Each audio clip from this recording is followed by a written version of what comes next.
Hello everyone, welcome back to a online solution. देखिए आज हम लोग पढ़ेंगे सोशल साइंस का very most subjective guess question. आपको यहाँ पे आज 10 सब्जेक्टिव गेस क्वेश्चन बताने वाले हैं जो कि सोशल साइंस का सभी लेसन से, सभी विषय से आपको क्वेश्चन मिलेगा, यानी कि हिस्ट्री, ज्योग्राफी सबसे मिलेगा, ठीक है ना। तो इस पूरी वीडियो को वॉच करना है और कोशिश ये करना कि आप सभी सवाल को याद कर ले, बिकॉज ये सभी सवाल संभावित प्रश्न है, बहुत ही इंपॉर्टेंट प्रश्न है, पेपर में हो सकता है छप जाए, संभावनाएं हैं। तो संभावनाएं पे तो हर कुछ चल रहा है, हम भी चल रहे हैं, आप भी चले, पूरी दुनिया ही चल रही संभावना पे, है ना।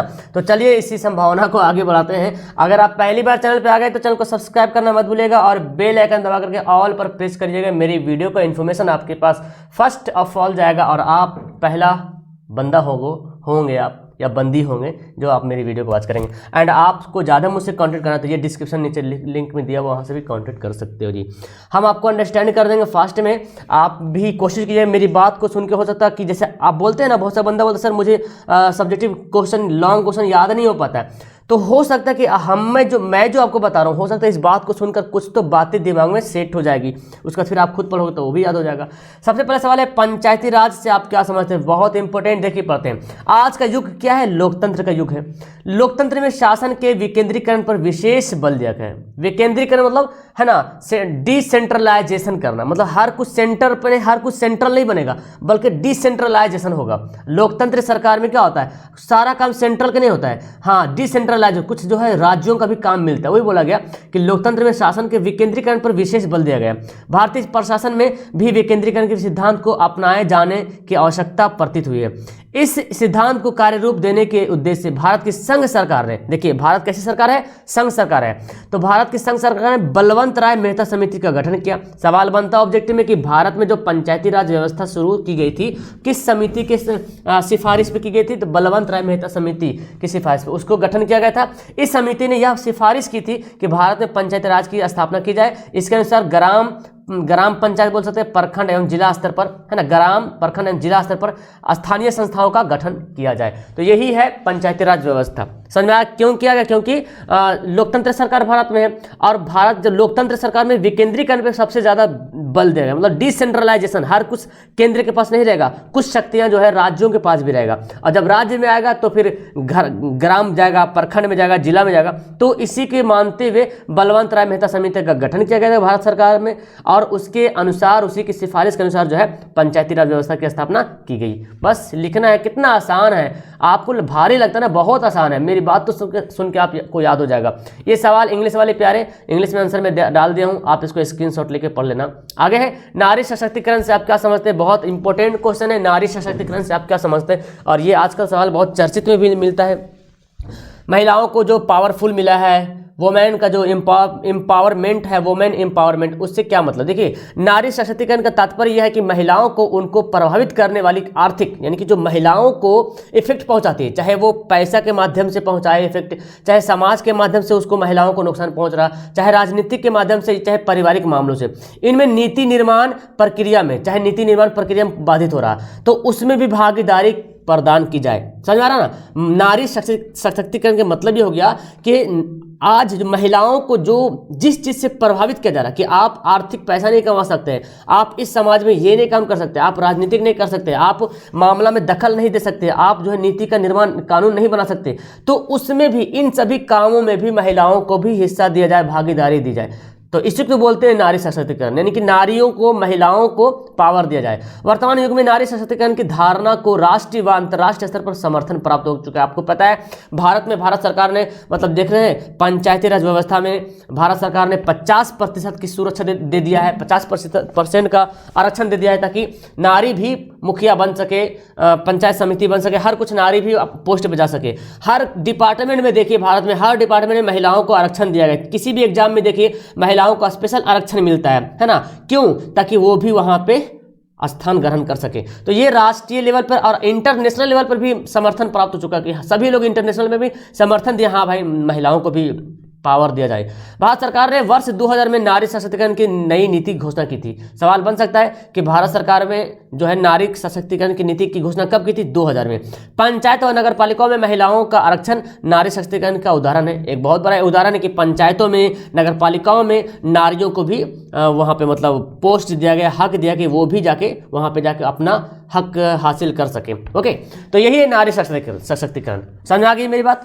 चलिए, तो बहुत आसान था, कोई भारी चीज़ था नहीं, सिंपल सा है। जो भी नारियों को, महिलाओं को जो भी बाधा पहुंचा रहा, उन बाधाओं को भी झेलने का क्षमता दिया जाए ताकि उसको मतलब नुकसान, जैसे पुलिस में लोग समझते थे कि नहीं महिलाएं पुलिस नहीं बन सकती है, तो इसलिए जो पुरुष होते थे उसको लगता था चला महिला जो है महिला को बहुत परेशान कर। लेकिन आजकल महिलाएं भी पुलिस बन रही है, ताकि महिलाएं पुलिस बनेगी, ताकि महिलाओं का जो महिलाओं को पकड़ने धकड़ने काम को महिलाएं करेगी, है ना।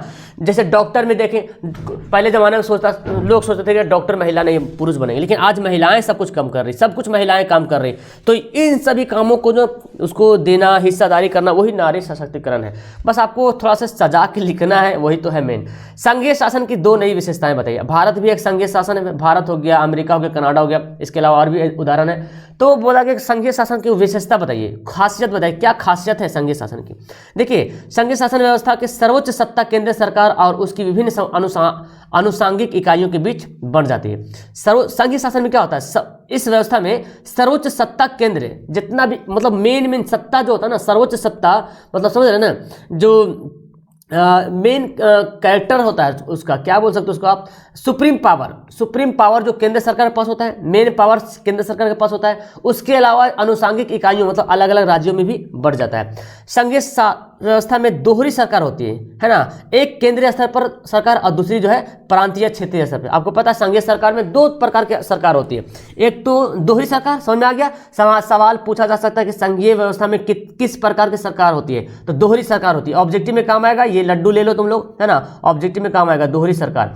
और एक सरकार तो केंद्रीय सेंट्रल लेवल पर रहेगा, एक सरकार रहेगा स्टेट लेवल, प्रांतीय लेवल पर बोलो या क्षेत्रीय लेवल पर, इसी को बोलते हैं संघीय सरकार। संघीय सरकार जैसे भारत में है, अमेरिका में भी राज्य है बटा हुआ, कनाडा में भी, इसलिए अमेरिका, कनाडा, भारत जो है संघीय सरकार का उदाहरण आता है।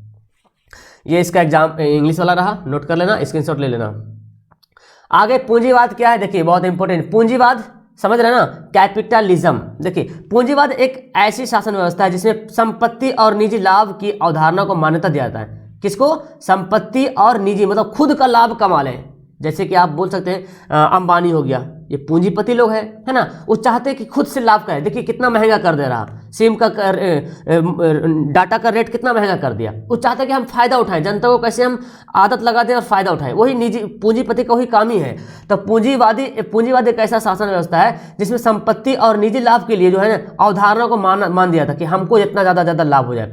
इस व्यवस्था में पूंजीपति वर्ग के लोग जैसे टाटा, बिरला सुने होंगे, डालमिया जो सीमेंट आता है, अंबानी परिवार आदि आते हैं। ये सब भारत में पूंजीपति वर्ग में आता है। इसमें लोग अपने पूंजी के सहारे किसी सामान को स्टॉक कर अपनी दर का निर्धारण करते हैं। बिल्कुल, मतलब पूंजीपति वर्ग क्या करते हैं जी, अपने पूंजी के सहारे, है ना, किसी भी जैसे कोई चीज, कोई कंपनी, जैसे मान लीजिए जियो वाला कोई कंपनी था, ठीक है ना, कंपनी है जियो अंबानी का, अपना पूंजी उसका है, तो कहा कि अब उसका रेट क्या होगा, सरकार हस्तक्षेप नहीं करेगी, भारत सरकार उसको कुछ नहीं बोलेगी, वो जो काम करेगी पूंजीवादी यानी कि जो भी है जिसका जो है कंपनी वही करेगी, है ना, उसका दाम वही फिक्स करेगा। तो यही हो गया। तो इसमें आम जनता जो है मतलब पिसा जाता है, जिससे उन्हें अधिक से अधिक लाभ मिलता है। पूंजीवादी के कारण ही कालाबाजारी, और इसी के कारण कालाबाजारी होता है ना जी। जैसे कि आपको मान लेते हैं कि बिरल सीमेंट हो गया या कुछ और है ना, तो आपको कहीं कहीं सस्ता मिलेगा, कहीं कहीं ज़्यादा महंगा मिलेगा, है ना, कहीं तो खत्म हो जाएगा तो फिर आपको ब्लैकमेल देना पड़ेगा, यार इतना दो तब इतना मिलेगा, इतना दो इतना मिलेगा। ये पूंजीवादी है ना,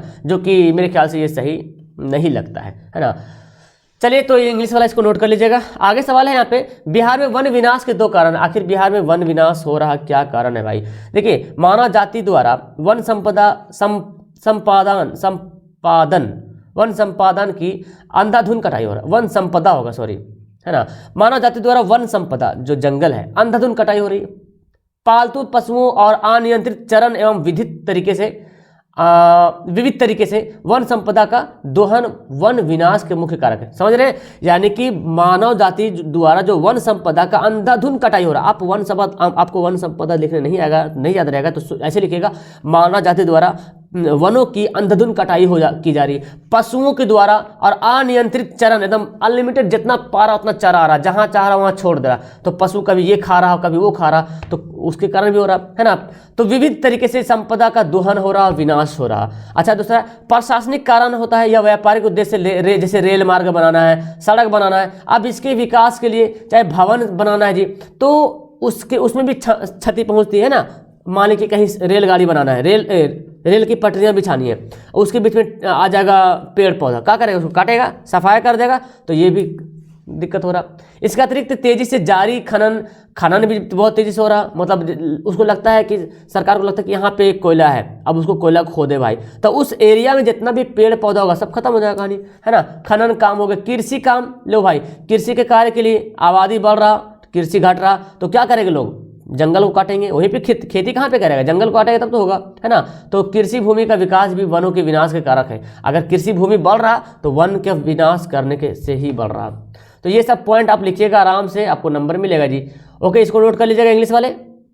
आगे पढ़ते सवाल, जर्मनी के एकीकरण की क्या बाधाएं थी। उम्मीद है कि सवाल आपको याद होगा, है ना। 10 में से 10 सवाल अगर आपको याद है तो अच्छी बात है, नहीं याद है तो आप एकदम याद कर लीजिए भी, है ना। ये मत सोचिए कि सवाल आएगा करेगा, सवाल नहीं आएगा, आपको सोचना नहीं बल्कि संभावित प्रश्न तो आपको याद करना है। जर्मनी के एकीकरण की क्या बाधाएं थी। लगभग 300 छोटे बड़े राज्य थे, सबसे पहली बाधाएं 300 छोटे बड़े राज्य थे।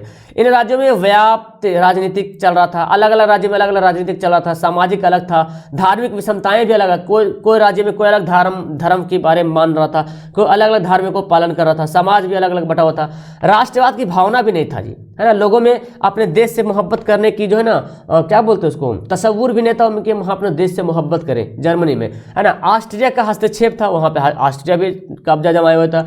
मेटरनिक की प्रतिक्रियावादी नीति भी था, अब मेटरनिक भी प्रतिक्रियावादी नीति भी था वहां पे। तो ये सब जो है जर्मनी के एकीकरण की बाधाएं उत्पन्न हो रहा था, जो कि मतलब हुआ, लेकिन थोड़ा सा ये सब बाधाएं को हटाना पड़ा। कोई भी चीज़ होता है तो बाधा को हटाना पड़ता है। ये इंग्लिश वाले हैं, इंग्लिश वाले नोट डाउन कर लेना। चलिए आगे बढ़ते हैं। कृषि की निम्न उत्पादकता के कारण होता है। देखिए कृषि आजकल निम्न क्यों उत्पादक, क्या कारण है जो कृषि का उत्पादन कम गया है ना। आप देख रहे हैं कृषि का उत्पादन कम रहा है, क्यों कम रहा भाई, क्या कारण हो सकता है। खेती पर जनसंख्या का बढ़ता बोझ भी निम्न उत्पादकता का महत्वपूर्ण कारण, बिल्कुल है ना जी। खेती, जहाँ पे जिस खेती पर कृषि की जाती थी वहाँ पे लोग घर बना के रह रहे हैं, तो क्या होगा भाई साहब, उत्पादन का बहुत बड़ा महत्वपूर्ण कारक हो जाएगा, उत्पादन नहीं हो पाएगा। जहाँ पे खेत हो रहा था बचपन में, जहाँ पे आपने देखा खेत हो रहा वहाँ पे घर बन गया, अब वो खेत कहाँ जाएगा, अब बेचारा खेत कहाँ घटे बढ़ेगा तो नहीं, खेत तो उतना ही रहेगा। तो कृषि, ये एक तो है कृषि निम्न हो रहा। क्या है यार, तकनीकी होगा, सॉरी, तकनीकी कारक, मतलब टेक्निकल, सिंचाई सुविधाओं के पर्याप्त का अभाव, एक तो तकनीकी कारण हो रहा, ये भी कारण हो रहा, टेक्निकल टाइप का कुछ हो रहा, तो वो भी मिट्टी खराब हो रहा, कृषि उत्पादन क्षमता कम जा रहा। सिंचाई सुविधाओं को पर्याप्त का अभाव, सिंचाई सुविधा नहीं हो पा रहा तो भी मिट्टी मतलब खेती नहीं हो पा रहा, बंजर भूमि हो जा रहा। उच्च उत्पादकता वाले बीजों की अनुपलब्धता, मतलब अच्छे बीज नहीं मिल पा रहे हैं, अच्छा उत्पादन करने वाले बीज नहीं मिल पा रहे, इसके कारण भी खेती सहज नहीं हो पा रहा। किसानों के पास मृदा परख तकनीक का अभाव है, और कीटों, रोगाणु और चूहों जैसे अन्य कृंतकों से बचाव की वैज्ञानिक पद्धति की जानकारी का ना होना। मतलब किसान के पास किस तरह से मिट्टी क्या रहेगा, तो हमको कैसा, किस मिट्टी में किस तरह से अनाज उगेगा, ये भी अभाव है ना। कीट फतिंगा है, रोगाणु है, ये सब से जो है खेती भी प्रभावित होता है, ठीक है ना। तो ये सब कारण है जी, और लोगों को वैज्ञानिक तरीका भी नहीं पता है। तो ये सब आप 5-6-7 कारण मिलाकर, इसको चाहो ना आप पॉइंट वाइज लिखे तो ज़्यादा बेहतर रहेगा। मैंने तो ऐसे लिख दिया, आप अगर 1-2 जैसे यहाँ पे हो गया, पहला पॉइंट आप इसको डाल दीजिए, दूसरा तकनीकी कारक, दूसरा हो गया, तीसरा यहाँ पे लिख दीजिए, है ना, चौथा ये लिख दीजिए ये वाला कारक, पाँचवा ये वाला कारक लिख दीजिए, है ना, छठा ये लीजिए। तो आप जब लिख दीजिएगा ना, पॉइंट वाइज लिखिएगा तो ज़्यादा बेहतर रहेगा, ठीक है। इसको पॉइंट वाइज बना लेना आप लोग। तो यहाँ पे मैंने उसी को इंग्लिश में कर दिया, नोट डाउन कर लीजिएगा। आगे है विनिमय, किससे आप क्या समझते हैं, exchange. What do you mean exchange. विनिमय का अर्थ होता है किसी भी वस्तु के बदले किसी वस्तु के बदले किसी दूसरी वस्तु का आदान प्रदान करना, इसी को बोलते हैं विनिमय, है ना। या तो फिर मुद्रा के बदले मुद्रा के बदले कोई चीज़ खरीदना, जब हम किसी वस्तु के बदले दूसरी वस्तु देते या प्राप्त करते तो उसको क्या बोलते हैं? विनिमय कहलाता है। उसको विनिमय कार्य कहते हैं। क्या कहते हैं? विनिमय कहते हैं। आप लिख सकते हैं विनिमय का अर्थ है जब किसी वस्तु के बदले किसी दूसरे वस्तु का आदान प्रदान करना, वो विनिमय कहलाता है। अभी के दौर में क्या हो रहा है? विनिमय का सबसे अच्छा माध्यम मुद्रा हो गया है, और मुद्रा से हम किसी वस्तु का विनिमय करते हैं। मुद्रा को देते हैं तो हमको कोई वस्तु मिलता है, ठीक है ना, यानी कि मुद्रा से लेन देन होता है, तो ये भी विनिमय के अंदर आ जाएगा। आप इतनी सारी बातों को आसानी से लिख सकते हैं अपनी कॉपी में सजा के। ये है इंग्लिश वाला, नोट डाउन कर लेना। आगे सूचना के अधिकार आंदोलन के मुख्य उद्देश्य क्या थे? आखिर सूचना के अधिकार आंदोलन जो 2005 में हुआ था, इसका मुख्य उद्देश्य क्या था, है ना, क्या कारण था भाई? देखिए, सूचना का अधिकार अधिनियम का मूल उद्देश्य नागरिकों को सशक्त बनाना। एक्चुअली ना, नागरिक भी पावरफुल बने। जैसे कि मान लीजिए नागरिकों के साथ कोई नुकसान ना हो, सरकार या कोई भी हो उसके साथ खिलवाड़ ना कर सके। जैसे कि मान लेते, एक एग्जांपल मैं आपको बताता हूँ। जैसे आपने कोई एग्जाम दिया, ठीक है ना, तो अगर आपका एग्जाम में आपने बहुत अच्छा लिखा लेकिन आपका नंबर कम आ रहा, तो आप ना RTI कर सकते हो। उसके लिए एक कानून बनाया गया RTI, जिसके अधिकार पे आप कॉपी निकलवा सकते हो। तो जब ये सब कानून बन जाएगा तो भाई जो कॉपी चेक करने वाला वो भी अच्छा चेक करेगा ना। हाँ भाई, कहीं RTI नहीं कर दे कोई बंदा, RTI कर देगा तो क्या होगा? मेरा चक्का जाम हो जाएगा। तो यही है, नागरिकों को सशक्त, इससे क्या होगा? नागरिक सशक्त बन जाएगा, पावरफुल बन जाएगा। हाँ भाई, मेरा काम एकदम ईमानदारी पूर्वक होना चाहिए, नहीं तो हम RTI करेंगे, फंसोगे तुम, है ना। सरकार के कार्य में पारदर्शिता, मतलब एकदम साफ और शफाफ काम, एकदम, हाँ भाई एकदम सही है तो सही है। उत्तरदायित्व को बढ़ावा देना, मतलब अगर देखो, जब सूचना का अधिकार जब अधिनियम लागू हो गया तो इससे होगा क्या? सरकार के कार्य में पारदर्शिता आ जाएगा कि सरकार एकदम सही से काम करेगी, है ना। उत्तरदायित्व को बढ़ावा मिलेगा, जिम्मेदारी के साथ करेगी। भ्रष्टाचार को कंट्रोल किया जा सकता है ना, और वास्तविक अर्थों में हमारे लोकतंत्र को लोगों के लिए कामयाब बनाना है। यह कानून नागरिकों को सरकार की गतिविधियों के बारे में जानकारी देने के लिए एक बड़ा कदम है। लेकिन भाई साहब, ये तो बन तो गया है 2005 में सूचना का अधिकार आंदोलन, लेकिन बात यहाँ ये ज़्यादा उतना कामयाब अब नहीं दिख रहा है, ठीक है ना।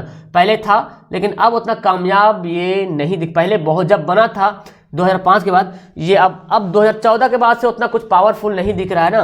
तो मतलब उतना लोग, मतलब उतना ना तरजीह नहीं दिया जा रहा है इसको, पता नहीं क्यों। लेकिन ये बहुत अच्छा एक आंदोलन था, ये बहुत अच्छा अधिकार था नागरिकों के लिए कि हम जो अपने हक के लिए, अपने राइट्स के लिए, अपने अधिकार के लिए सरकार से लड़ सकते हैं जी, कि हमने जो काम किया या मेरा जो भी हक बनता है, जो मेरा अधिकार बनता है, उसको एकदम सही से देखा जाए। तो यही होता है नागरिकों का मतलब सूचना का अधिकार आंदोलन। ओके, इसीलिए किया गया था ताकि सब कुछ सही हो पाए, कंट्रोल रह पाए, भ्रष्टाचार ना हो पाए, है ना जी। नहीं तो पता चला एग्जाम दिया भाई, उसका रिजल्ट नहीं हुआ, और जो एग्जाम नहीं दिया, देखते हैं ना आजकल, देख रहे हैं ना क्या हो रहा है, एग्जाम भी नहीं दे रहा, पैसा दे रहा, नौकरी मिल गया, तो ये भ्रष्टाचार है ना जी। इसका इंग्लिश वाला नोट कर लीजिएगा। खैर, मुझे तो लिखना था। भूमंडलीकरण के भारत पर क्या प्रभाव पड़ता है? देखिए, जानिए, आप लोग अभी यहाँ से शुरुआत कर रहे हैं तो ये सब बातों को जानिए, आगे ये सब आपको भी काम मिलेगा। बिल्कुल, भूमंडलीकरण के भारत पर क्या प्रभाव पड़ा? जो भूमंडलीकरण हुआ, क्या प्रभाव पड़ा? देखिए, भूमंडलीकरण के भारत पर व्यापक प्रभाव पड़ा 1991 में। याद कर लीजिएगा, 1991 में भारत में भूमंडलीकरण की शुरुआत हुई थी। 1991 ईस्वी में आर्थिक नीति की घोषणा के बाद भारत में पूंजी निवेश व व्यापार में काफी इजाफा हुआ। पूंजी निवेश के कारण देश में आर्थिक विकास की गति तीव्र हो गई। भूमंडलीकरण के कारण देश में सेवा क्षेत्र का काफी तीव्र गति से विस्तार हुआ, जिससे जीविकोपार्जन के कई नए क्षेत्र खुल गए, है ना। मतलब जब नए चीजें, जब आर्थिक विकास गति तेज हो गई, व्यापार बहुत ज्यादा होने लगा, पूंजी बढ़ने लगा, तो क्या होगा? व्यापार बढ़ गया, पैसा, इनकम जो है बढ़ने, देश का पैसा अर्निंग बढ़ने लगा। भूमंडलीकरण के कारण जो है देश में सेवा क्षेत्र भी काफी तीव्र गति से बढ़ गया, जिससे क्या हुआ? अब जब सेवा बढ़ जाएगा तो लोग उसमें जॉब करेगा, है ना, नौकरी लेगा, जीविकोपार्जन की नया क्षेत्र मिल गया। सेवा क्षेत्र के अंतर्गत बैंकिंग हो गया, सीमा, बीमा, संचार, व्यापार आदि क्षेत्र भारत में आज विश्व का अग्रणी देश हो चुका है। आज भारत कंपनियों विश्व स्तर पर अपना दबदबा कायम कर रही है। वैश्विक स्तर पर भारत के लिए रोजगार के लिए नए नए अवसर खोले। तो भाई कुछ बड़ा सा नहीं है, इसको आपको समझ के पढ़ना है और अपना मन से लिखना है, एकदम पॉइंट टू पॉइंट। कोई जरूरी नहीं कि आप इस लाइन को उसी लाइन में लिखो, उस लाइन को उसी लाइन में लिखो, बस आपका सवाल का जवाब बन जाना चाहिए। ओके, बाकी आपका परफेक्ट रहेगा। इसमें कुछ तो है नहीं यार, कुछ भी जान नहीं है। आगे बढ़ते हैं। ये आप इंग्लिश वाला सवाल है, नोट डाउन कर लीजिएगा। तो फिलहाल इस वीडियो में मैंने आपको 10 सब्जेक्टिव क्वेश्चन बता दिया है सोशल साइंस का। मुझे लगता है कि आप अब तक शायद आपको ये सब सवाल याद होगा। अगर याद नहीं है तो खैर आप याद ही कर लीजिए, बिकॉज देखिए आप ऐसा मत बोलिएगा सर ये सवाल नहीं आएगा तो कैसे याद करें सर, आएगा सर, तो हम कैसे बोल सकते बताओ, हम तो बोर्ड ऑफिस में बैठे हुए नहीं है ना। लेकिन संभावित प्रश्न टीचर क्या करता है, एक टीचर संभावित प्रश्न गेस करता है, अनुमान लगाता है ना, कयास लगाता है कि सवाल आए, हो सकता सवाल आ जाए। लेकिन आपको याद, अब तो सारा कुछ, इतनी मोटी किताबें हैं, इतनी मोटी किताबें क्यों पढ़ रहे हैं, तो उसी में से सवाल पूछा जाएगा ना। अगर नहीं होता तो खैर जो सवाल आना हो तो वही सवाल में देता। इसीलिए आप कभी भी कतई ये सवाल दिमाग में मतलब ये सवाल जो पढ़ा रहे वो सवाल आ जाएगा तो ये गलत बात हो जाएगा, ठीक है ना। आप मेहनत कीजिएगा। आप देखो अब जब जैसे माने पंचायती राज व्यवस्था के बारे में इतना कुछ जानी गया, इसमें तो नुकसान कुछ नहीं है ना, आपका फायदा ही फायदा है। इसमें आपको ऑब्जेक्टिव से बेनिफिट होगा। अगर पंचायती राज व्यवस्था से कोई दूसरा सवाल घुमा के पूछ देगा तो अरे भाई साहब ये सभी बातों को भी अगर बीच बीच में घुसा दीजिएगा ना तो आपको नंबर मिल जाएगा, टेंशन वाली बात नहीं। सब्जेक्टिव का एक कमाल तो है, अगर आप नारी सशक्तिकरण के बारे में आप जान गए हैं बहुत कुछ, तो नारी सशक्तिकरण से कुछ और सवाल घुमा के बोल देगा जिसमें जिस सवाल में नारी सशक्तिकरण का जिक्र किया गया सवाल में, अब उसी सवाल को अगर आप जवाब में बदल रहे हो तो इन सभी पॉइंट में 5-6 पॉइंट भी अगर आपने घुसा दिया तो आपका बन जाएगा ना जवाब, ऑटोमेटिक जवाब आपका बनेगा। तो जब तक आपके पास वर्ड का भंडार नहीं रहेगा, नॉलेज नहीं रहेगा, आप किसी अलग सवाल को एक्सप्लेन नहीं कर पाओगे। इसलिए आप एकदम पढ़िए, ध्यान से पढ़िए, रिवाइज कीजिए, रटिए मत, समझ के पढ़िए। इस तरह से मैं आपको समझा रहा हूँ। ओके, उम्मीद है कि आपको बहुत अच्छे तरीके से समझ में आ गया होगा। थैंक यू वेरी मच मेरे प्यारे। एंड वीडियो कास्ट करते फिलहाल आप सभी को थैंक्स, आपने इतना सारा सपोर्ट किया और आज हम लोग 5 लाख फैमिली हो चुके हैं। Thanks for this. एंड आप लोग इसी तरीके से मेहनत करते रहो ताकि हम आपके लिए ज़्यादा से ज़्यादा वीडियो, इंपोर्टेंट वीडियो आपके लिए पेश करते रहें। Okay, that's all, thank you everyone, bye.